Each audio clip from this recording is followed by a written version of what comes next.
بسم الله الرحمن الرحيم الحمد لله رب العالمين هو الذي أرسل رسوله بالهدى ودين الحق اللهم صل وسلم على سيدنا محمد وعلى آله وصحبه أجمعين. Ya Allah, pelaksanaan yang penuh dengan kemuliaan ini, kami berdoa agar Engkau merahmati dan memberkati kepimpinan negara kami dan kurniakanlah kepada pemimpin kami ilham perancangan yang tepat lagi berkesan agar sejarah kegemilangan Nabi Yusuf alaihissalam mengurus khazanah dan mentadbir negara berulang kembali di negara kami yang tercinta ini. Ya Allah, berkatilah perhimpunan yang amat berhormat Perdana Menteri bersama warga Jabatan Perdana Menteri pada kali ini. Jadikanlah ia perhimpunan sebagai wadah pertautan semangat pasukan dan halaqah informasi dan menjayakan setiap perancangan pembangunan negara demi mencari redha-Mu jua, ya Allah. Ya Allah, kami mohon limpah dan rahmat-Mu agar kami dapat meningkatkan kualiti perkhidmatan kami sebagai warga perkhidmatan awam yang berintegriti, yang berwibawa tinggi, tidak ternoda dengan sokongan rasuah dan tidak terlibat dengan penyalahgunaan kuasa agar sistem penyampaian kerajaan sampai kepada sasaran dan kebajikan rakyat dapat dibela.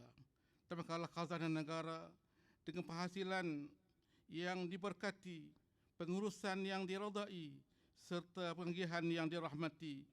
اللهم اجعل بلدنا هذا كما تذكر في كتابك بلدة طيبة ورب غفور ربنا آتنا في الدنيا حسنة وفي الآخرة حسنة وقنا عذاب النار والحمد لله رب العالمين.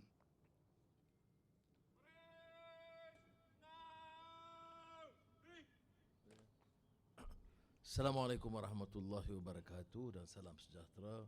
Alhamdulillah nahmaduhu wa nusalli ala rasulil karim. Timbalan Perdana Menteri, Datuk Seri Fadilah, Menteri-Menteri, Tan Sri Ketua Setiausaha Negara dan rakan-rakan yang saya muliakan. Kita panjatkan syukur kepada Allah Taala. Walaupun tadi protokolnya itu baru, jadi banyak susun semula. Itu biasa ya. Semalam kita ada pemukiman menteri-menteri sepanjang hari atau saban hari semalam. Tapi ada kelainannya. Pertama, bukan saja menteri-menteri yang memberikan pandangan perubahan, tetapi kita undang KSN, mantan Ketua Pengarah KPPA Tan Sri Ismail Adam dan beberapa ketua jabatan supaya ada, kerana daripada awal saya ingat bulan lalu bila saya tekankan keperluan ada keserasian, kesefahaman di antara pimpinan eksekutif negara dan juga pejabat awam supaya betul-betul erat. Jadi ini agak berulang kali dilakukan di mana menteri-menteri terpaksa juga sebahagian besar daripada acara itu ada mendengar pandangan. Itu belum selesai lagi, belum ada dari Peguam Negara, dari SPRM dan lain-lain tentang bidang tugas dan peranan masing-masing supaya ada kesefahaman yang baik. Dan ini tekad saya supaya ada suatu tingkat kerjasama, kerana sebenarnya dalam mengurus negara dan apatah lagi kalau ada minat untuk bawa pembaharuan, mesti ada suatu kesedaran bahawa kita bekerja dalam satu pasukan yang harus mantap. Jadi saya ucap terima kasih bukan saja kepada rakan-rakan menteri tapi juga pimpinan pejabat awam, perkhidmatan awam yang telah memberikan dukungan ke arah semangat perubahan ini. Natijahnya apa? Kita terima masuk dengan saya sebut dulu humility, dengan tawaduk, bahawa ada kekuatan yang ada dan ada sumbangan yang lalu daripada zaman almarhum Tunku Abdul Rahman Putra Al-Haj sehinggalah kemudiannya. Ada kekuatan, ada kelemahan masing-masing. Malah kalau untuk berlaku adil kepada negara, selalunya kita ambil dari leluhur bangsa. Tidak akan muncul Perdana Menteri pertama kalau tidak ada kekuatan perjuangan generasi pendahulu yang membawa semangat kebangsaan, merubah sistem, menolak penjajahan. Jadi kita selalu datang dengan kesedaran yang sedemikian yang bukan sahaja berlaku di Semenanjung yang kita lebih arif, tetapi juga perjuangan yang sama atau di beberapa daerah lebih kental di Sarawak dan di Sabah. Itu yang pertama. Keduanya, dalam apa-apa sistem juga, dia mesti ada keinginan dan hasrat untuk bawa perubahan. Saya masih ingat 90-an dulu, Peter Drucker yang terkenal. Jadi di antara buku Drucker yang kurang popular, tapi yang penting ialah Culture of Contentment. Maknanya budaya selesa. Dah jadi menteri, atau dah jadi Perdana Menteri, dah jadi KPPM, KSP, saya sebut belum diisi, jadi senang. Bila besok bila dah nanti sebut je sensitif kan. Jadi sudah mantap sistem yang bergerak sekian puluhan tahun. Tapi harus ada kesediaan, humility to acknowledge. Ada kekuatannya, tetapi bila kita letakkan tokoh baru, harus ada kehasrat untuk bawa perubahan. Semua agama begitu. Nabi Muhammad SAW itu juga seorang tokoh, rasul yang melakukan transformasi. Walaupun saya lebih suka dengan reformasi, tapi tak apalah. Maksudnya pembaharuan. Jadi tidak benar kalau dikatakan bahawa kita harus ada budaya selesa, culture contentment itu yang menggigit kita. Apa yang saya pelajari dalam masa singkat ini, bahawa sekiranya ada pendekatan yang lunak, majoriti bersama kita. Menteri-menteri ini bukan dari satu pasukan. Saya bergentak dengan Datuk Seri Fadilah kuranglah, tapi dengan UMNO parahlah. Tetapi untuk belajar menerima kekuatan, mengakui kelemahan dan yang lebih penting, bertekad menyatakan bahawa negara ini harus stabil politiknya, harus jelas hala tujunya dan harus kuat keinginan hasrat membawa perubahan, mengangkat semula martabat bangsa dan negara. Nah, kalau ada itu kesatuan wahdatul fikri, kesatuan pemikiran ke arah itu, maka saya percaya boleh kita lakukan. Langkah-langkah itu sebahagiannya telah diumumkan oleh KSN, ya, sebahagiannya yang saya lontarkan dan rakan-rakan kita. Umpamanya tahap kecekapan, menyelesaikan masalah-masalah rakyat. Umpamanya baru-baru ini kita menggesa suatu tindakan yang lebih agresif, bukan untuk mengambil tindakan, tapi untuk melepaskan masalah pekerja, kerana pekerja asing ni kita dalam industri perdagangan dan juga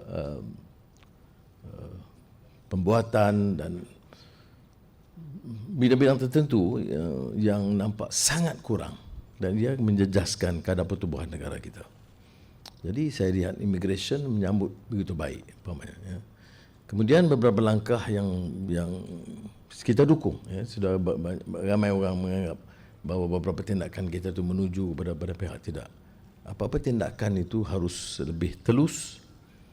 Dan ketelusan itu penting, transparansi. Istilah telus tu saya reka dulu masa belanjawan. Bukan istilah dalam Dewan Bahasa, dia bukan dalam kamus tu. Tetapi maknanya apa? Maknanya tindakan perlu. Apa kelemahan dia? Itu kekuatannya. Jadi saya harap sambutan itu hangat daripada rakan-rakan, daripada semua jabatan. Saya pun belum sempat ke semua ya, dapat taklimat-taklimat, belum lagi. Mampu belum. Jadi ketua pengarah komplain kepada saya, dia mampu buat banyak tapi Perdana Menteri tak bagi perhatian. Tak benar sebenarnya. Kadang-kadang yang saya bagi perhatian lebih tu yang saya lawat kemudian. Sebab dia dah mantap di situ dah. Tetapi yang saya tekankan ialah penguatkuasaan. Apa yang saya pelajari, terutama di Kementerian Keuangan, boleh lihat banyak file-file, banyak keterlanjuran. Nak salahkan pegawai, kalau minit daripada menteri, apatah lagi Perdana Menteri, dia patuh. Tetapi saya telah beri pengarahan yang jelas. Kalau ada minit dari Perdana Menteri sendiri pun, kalau dianggap melanggar peraturan undang-undang, sekurang-kurangnya saya dimaklumkan terlebih dahulu. Apalagi kalau di kalangan pegawai di pejabat saya, atau pejabat TPM atau menteri.